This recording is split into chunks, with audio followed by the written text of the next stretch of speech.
5 տարիներ բախում եմ ապրել, կապտուկներս վրս որտեսնում էին, խապում ասում էի,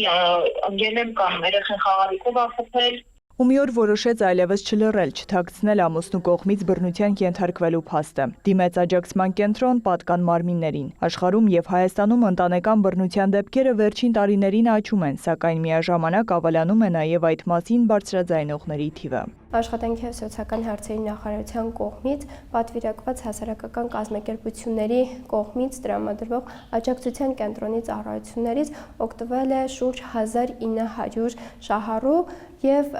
այս թվում ներառված են նաև այդ անձանց ընտանիքի անդամները, օրինակ երեխաները, որոնք ըստ անհրաժեշտության ստանում են սոցիալական, հոգեբանական և այլ անհրաժեշտ աջակցության ծառայություններ։ Համաշխարհային վիճակագրությունը փաստում է, որ աշխարհում յուրաքանչյուր երրորդ կին ենթարկվում է ընտանեկան բռնության, այն էլ ընտանիքի անդամի կամ զուգընկերոջ կողմից։ Իրականում բռնության թվերը, որոնք որ վերջի տարիներին աճ են գրանցում, իրենց մեջ նաև ոչ միայն թվերի մասին են խոսում, այլ նաև բռնության տեսակների փոփոխության։ Գենդերային բռնության 16-օրյա արշավի թիրախում այս տարի թվային բռնություններ։ Ֆիզիկականից մինչև կիբերբռնություն, կանանց աջակցման կենտրոն դիմում են տարբեր խնդիրներով։ Սոցաշխատողը վերջին շրջանի դեպքերից մեկն է առանձնացնում։ Թե կիներ սեռական բռնության ենթարկվել, թե երեխաները, ֆիզիկականը զուգահեռ նախկինում վախուներ կինը չէր բարձրաձայնել այդ մասին, բայց տեղեկանալով իր իրավունքների, ինչ օրենքներ գոյություն ունեն, ինչպես կարող են պաշտպանվել, արդեն ապաստարանի ներսում սկսեց բարձրաձայնել, դիմել ենք համապատասխան մարմիններին, պատշաճ արձագանք ստացել ենք, այս պահին էլ գործընթացքի մեջ է։ Պետությունը հասարակական կազմակերպությունների միջոցով Երևանում եւ Հայաստանի բոլոր մարզերում ապահովում է ընտանեկան բռնության ենթարկված անձանց աջակցության անվճար ծառայություններ՝ հոգեբանական, իրավաբանական, սոցիալական։ Բացի այս, Հայաստանում նաև գործում են ընտանեկան բռնության ենթարկված անձանց ապաստարանի ծառայություններ եւ ապաստարանները անձանց ապահովում են անվճար ապահով բնակելի տարածքով, այդ թվում նաև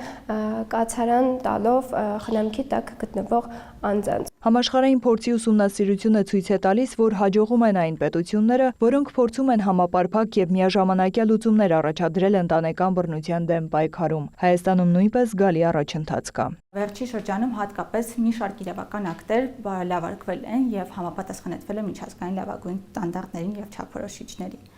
Ներդրվել են այնպիսի էլեկտրոնային գործիքներ,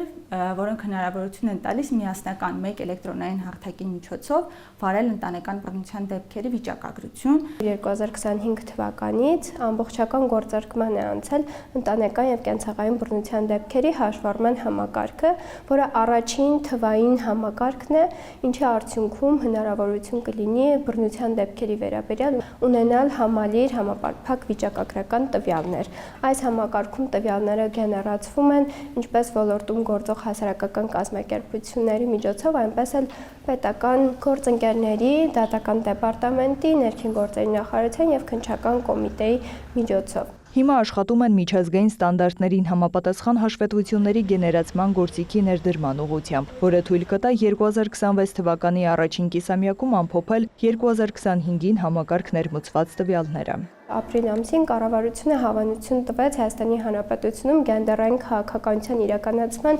25-28 թվականների ռազմավարությանը եւ միջոցառումների ծրագրին։ Այս փաստաթուղթը սահմանում է գենդերային քաղաքականության իրականացման 6 առաջնահերթ ուղղություններ։ Դրանք միտված են ընտանեկան բռնության դեմ պայքարում պաշտպանության եւ աջակցության մեխանիզմների լավարկմանը։ Նարէ Ոսկանյան, Էդգար Դավթյան, լուրեր։